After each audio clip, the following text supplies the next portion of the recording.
Assalamualaikum warahmatullahi wabarakatuh. Saya Romaita SAP beserta kelompok akan menjelaskan tentang materi kuliahan manajemen operasional, yaitu tentang penjadwalan atau operation scheduling. Operation scheduling atau penjadwalan adalah pengaturan waktu dari suatu kegiatan operasi, di mana pengaturan waktu tersebut mencakup kegiatan bagaimana mengalokasikan fasilitas, peralatan maupun tenaga kerja yang ada dalam suatu perusahaan dan menentukan urutan pekerjaan mana yang dikerjakan paling awal dan mana yang dikerjakan paling akhir. Adapun tujuan penjadwalan atau operation scheduling ini adalah meminimalkan waktu, menyingkatkan waktu proses produksi atau operasi sehingga waktu tunggu langganan menjadi lebih singkat. Persediaan yang ada di perusahaan tersebut dapat diolah semaksimal mungkin serta penggunaan yang efisien dari fasilitas maupun tenaga kerja serta peralatan. Kemudian apa sebenarnya yang diperlukan direncanakan dalam penjadwalan tersebut. Yang perlu direncanakan adalah apa yang akan dilakukan, kapan dilakukan, siapa yang melaksanakannya, dan peralatan apa yang dibutuhkan. Kemudian dalam scheduling itu sendiri ditentukan oleh jenis prosesnya dan perlu juga dilihat posisinya dalam produksi atau operasi. Kemudian implikasi dari strategi atau penjadwalan tersebut adalah dengan bagi perusahaan itu sendiri, dengan penjadwalan yang efektif, maka penggunaan aset perusahaan lebih efektif. Tentunya akan membuat kapasitas menjadi lebih baik sehingga menyebabkan biaya produksinya menjadi lebih rendah. Sementara bagi customer itu sendiri adalah customer perusahaan itu sendiri adalah dengan adanya penjadwalan yang efektif, maka pengirimannya kepada pelanggan lebih cepat, kepuasan pelanggan tentunya akan meningkat sehingga mampu perusahaan tersebut mempunyai keunggulan kompetitif, mampu bersaing dengan perusahaan sejenisnya. Di dalam penjadwalan dikenal ada istilah pengurutan atau sequencing. Pengurutan berdasarkan prioritas terbagi 3, yaitu pertama adalah FCFS atau first come first serve. Maksudnya adalah pekerjaan yang datang lebih awal itu yang dikerjakan lebih dahulu. Ini banyak digunakan pada bank, supermarket, kantor pos dan sebagainya. Yang kedua adalah SPT atau shortest processing time, maksudnya pekerjaan yang paling cepat selesai itulah yang dikerjakan terlebih dahulu. Banyak dipakai oleh perusahaan perakitan dan jasa. Sementara yang ketiga adalah EDD atau earliest due date. Pekerjaan yang harus selesai lebih awal itulah yang dikerjakan lebih dahulu. Sebagai contoh adalah sebuah CP Mart memiliki 5 pekerjaan yang akan diproses dengan menggunakan suatu pusat kerja yang sama. Data waktu proses dan kapan pekerjaan yang bersangkutan harus selesai ditunjukkan dalam tabel berikut ini. Diasumsikan kedatangan pekerjaan secara berturut adalah A, B, C, D, dan E. Pekerjaan A datang awal, kemudian dilanjutkan pekerjaan B, C, D, E, dan E. Kemudian lama prosesnya adalah 10 hari, pekerjaan B-nya 6, C-nya 11, dan E-nya 9. Jadwal harus selesainya A-nya 15 hari, misalnya C-nya 21 hari, dan E-nya 16 hari. Kemudian pengurutannya berdasarkan first come first serve tadi, bahwa pekerjaan A yang datang pertama maka inilah yang dikerjakan terlebih dahulu, dilanjutkan pekerjaan B, C, D, E, dan B, C, D, dan E. Kemudian untuk mencari rata-rata waktu penyelesaian pekerjaan didapat dari waktu selesainya pekerjaan dijumlahkan 140 hari dibagi ke dalam 5 pekerjaan, makanya 28 hari rata-rata waktu penyelesaian pekerjaan. Sementara waktu keterlambatan adalah 65 hari, di mana dapat waktu keterlambatan. Waktu keterlambatan contohnya pada pekerjaan C diperkirakan 11 hari, tetapi baru selesai dalam waktu 27 hari. Seharusnya sudah selesai dalam waktu 21 hari.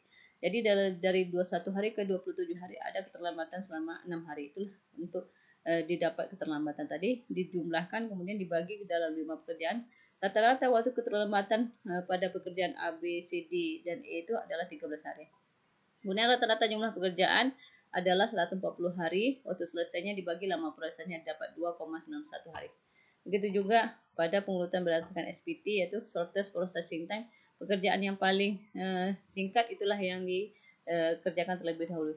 Di sini kita tahu bahwa yang pekerjaan paling singkatnya adalah B, E, dilanjutkan E, A, C, dan D. Untuk mencari rata-rata waktu penyelesaian pekerjaan masih sama menggunakan penyelesaian seperti yang dicontohkan pada pengurutan berdasarkan FC, first come first serve tadi. Kemudian untuk earliest due date, pekerjaan yang harus selesai lebih cepat itu yang dikerjakan terlebih dahulu. Inilah patokannya, di mana pekerjaan B harus selesai dalam waktu 10 hari, makanya diletakkan paling awal. Dilanjutkan pekerjaan berikutnya. Untuk menyelesaikan mencari rata-rata waktu penyelesaian pekerjaan masih sama, yaitu membagi waktu selesainya dibagi ke dalam 5 pekerjaan. Untuk keterlambatannya juga rata-rata waktu keterlambatannya juga waktu keterlambatan dibagi dalam 5 pekerjaan. Begitu juga dengan rata-rata jumlah pekerjaan. Kemudian di mana posisi penjadwalan dalam produksi? Posisi penjadwalan adalah terletak pada penjadwalan jangka pendek, di mana penjadwalan itu sendiri membebani loading setiap pusat kerja dan juga harus jelas urutan tugas pekerjaannya. Kemudian model-model penjadwalan terbagi dua, yaitu ada Gantt chart dan PERT atau CPM, Program Evaluation and Review Technique atau Critical Path Method. Diagram ini adalah dikembangkan oleh Gray pada tahun 1800-an, kemudian merupakan alat bantu visual sangat berguna dalam penjadwalan, membantu menggambarkan penggunaan sumber daya. Diagram juga digunakan untuk memantau pekerjaan, mana yang lebih dulu, mana yang mengikutinya. Cuma terbatasnya adalah tidak bisa diandalkan untuk variabilitas produksi. Digambarkan secara simbol adalah ada kurung kurawal buka awal kegiatan, kurung kurawal tutup akhir kegiatan, kurung kurawal buka, strip kurung kurawal tutup kemajuan aktual, dan kegiatan sedang P adalah titik waktu proyek saat ini. Kemudian dicontohkan sebagai berikut. Kegiatan A perkuliahan semester 1 dimulai semester 1 akhir semester 2, perkuliahan semester 2 diawali semester 2 di akhir semester 3, perkuliahan semester 3 diawali semester 3 dan berakhir pada semester 3 juga, perkuliahan penelitian dan tesis diawali pada semester 2 dan berakhir pada semester 4. Kemudian ada lagi yang tadi adalah kerangka PERT dan CPM. Kerangka PERT dan CPM ini mendefinisikan kegiatan dan semua kegiatannya, membuat keterkaitan antar kegiatan-kegiatan mana yang dahulu, mana yang mengikuti, menggambarkan jaringan yang menghubungkan semua kegiatan, mengestimasi waktu dan biaya setiap kegiatan, kemudian menghitung jalur kritis, waktu yang paling panjang yang melalui jaringan, kemudian gunakan jaringan untuk menentukan, membantu merencanaan, penjadwalan dan pengambilan kegiatan. Adapun beberapa pengertian dari kerangka PERT dan CPM adalah kejadian awal, kejadian ditandakan dengan titik menunjukkan ke waktu, biasanya waktu mulai dan waktu selesai suatu kegiatan, sementara kegiatan yang ditunjukkan dengan tanda panah yaitu suatu tugas atau jumlah kerja yang diperlukan dalam proyek. Kemudian ada jaringannya adalah 1 ke 2 itu A, pekerjaan A, 2 ke 3 B, urutan kegiatan yang maksudnya adalah urutan kegiatan dengan kejadian awal dan kejadian akhir. Sebagai contoh adalah sebagai berikut. Kegiatan A, tidak ada kegiatan yang mendahuluinya, makanya dari 1 ke 2 tidak ada pekerjaan yang mendahuluinya. Kemudian B, 1 ke 3, tetapi untuk pekerjaan C harus selesai dulu pekerjaan A, makanya tadi 2 ke 4 didahului oleh pekerjaan A. Begitu juga untuk pekerjaan D didahului oleh pekerjaan B 1 ke 3. Kemudian contoh lainnya adalah kejadian awal, ini kejadian A1, kejadian akhirnya 2. Ini adalah letak pekerjaan A, kemudian 1 ke 3 pekerjaan B, 2 ke 4 pekerjaan C, D-nya adalah 3 ke 4, kemudian E-nya 3 ke 5, F-nya 4 ke 6, dan G-nya 5 ke 6. Kemudian ini adalah contoh jaringannya. Jaringan salah adalah seperti ini karena tidak menunjukkan mana kegiatan yang didahului, pekerjaan yang mendahuluinya, kemudian mana pekerjaan yang selanjutnya. Di sini pekerjaan A harus dikerjakan terlebih dahulu, tapi tidak menunjukkan proses yang benar. Tetapi yang grafik yang di bawah atau jaringan yang di bawah dapat diketahui bahwa pekerjaan A harus selesai terlebih dahulu baru dilakukan pekerjaan C atau pekerjaan B. Begitu juga ada keterhubungan di mana pekerjaan D ini selesai dilakukan setelah pekerjaan C dan B juga selesai. Kemudian di dalam kerangka tadi PERT atau CPM tadi diketahui juga dengan telaah PERT dan perkiraan waktu. Waktu yang diharapkan dirumuskan dengan T sama dengan A kurung buka A tambah 4M tambah B dikurung tutup bagi 6. Di mana A waktu diistilahkan dengan waktu optimistik, B menunjukkan waktu pesimistik, M waktu probabilistik, dan T waktu yang diharapkan untuk menyelesaikan kegiatan. Jadi sebagai contoh adalah sebagai berikut. Di sini pemerintah akan membangun rumah sakit standar internasional. Rumah sakit tersebut akan dibangun dan harus melalui 8 kegiatan, yakni membangun komponen internal, memodifikasi atap lantai, membangun tumpukan, menuang beton dan memasang rangka, membangun pembakar temperatur tinggi, memasang sistem kendali polusi, membangun alat pencegah polusi udara, dan kegiatan terakhir yaitu pemeriksaan dan pengujian. Dapat diurutkan seperti berikut.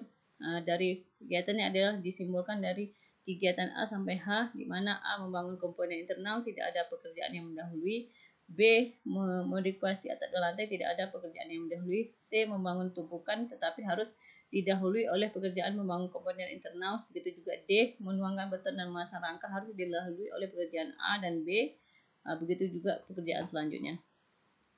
Adapun dapat digambarkan berdasarkan activity on-nya untuk proyek rumah sakit tersebut adalah start.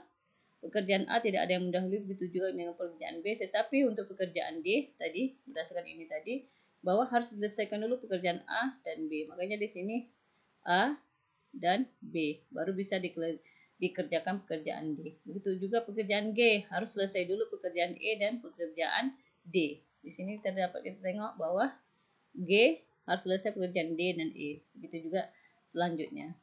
Kemudian untuk activity and error-nya digambarkan sebagai berikut. Di kegiatannya diletakkan pada tanda panah, dapat dilihat sebagai berikut bahwa A yang membangun komponen internal, baru untuk C baru bisa dikerjakan membangun kumpulan tumpukan setelah pekerjaan A membangun komponen internal dikerjakan. Kemudian keuntungan yang keterbatasan per atas adalah keuntungannya berguna pada tingkat manajemen proyek. Secara matematis tidak terlalu rumit, menampilkan secara grafis menggunakan jaringan untuk menunjukkan hubungan antar kegiatan, dan jalur kritis dapat ditunjukkan. Selanjutnya berguna untuk memantau kemajuan proyek.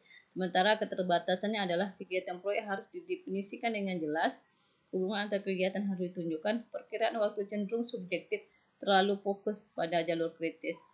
Kemudian ada juga dikenal dengan jadwal aktivitas. Jadwal aktivitas di dalam diagram PERT tadi, dalam kerangka PERT atau SPM tadi adalah jadwal aktivitas menentukan jadwal proyek atau jadwal aktivitas. Artinya kita perlu mengidentifikasi waktu mulai dan waktu selesai untuk setiap kegiatan. Kemudian kita menggunakan proses to pass, terdiri atas forward pass dan backward pass, untuk menentukan jadwal waktu untuk tiap kegiatan. ES adalah earliest start dan EF adalah earliest finish selama forward pass. LS adalah latest start dan LF adalah latest finish ditentukan selama backward pass. Analisisnya jalur kritis tersebut adalah sebagai berikut. IS adalah waktu mulai kegiatan paling awal, LS adalah waktu mulai kegiatan paling akhir, IF waktu selesai kegiatan paling awal, LF waktu selesai kegiatan paling akhir, S adalah waktu slack atau didapat dari LS kurang IS atau LS kurang EF. EF itu sendiri didapat dari ES tambah T, LF didapat dari LS tambah T. S sama dengan didapat dari LS kurang IS atau S sama dengan didapat dari LF kurang EF. Contohnya adalah sebagai berikut. Kegiatan A 1 ke 2, di mana T-nya 2, IS-nya 0, maka untuk EF-nya didapat dari IS tambah T, berarti 0 ditambah 2 maka hasilnya 2. Sedangkan untuk LF-nya adalah LS tambah T, di mana LS-nya diketahui 1, T-nya 2 maka LF-nya 3. Sedangkan untuk S-nya adalah LS kurang IS. Berarti di sini LS-nya 1 dikurang 0 berarti hasilnya 1. Begitu juga untuk 3B 1 ke 3. S-nya adalah 0. Begitu selanjutnya. Demikian yang dapat saya sampaikan. Assalamualaikum warahmatullahi wabarakatuh.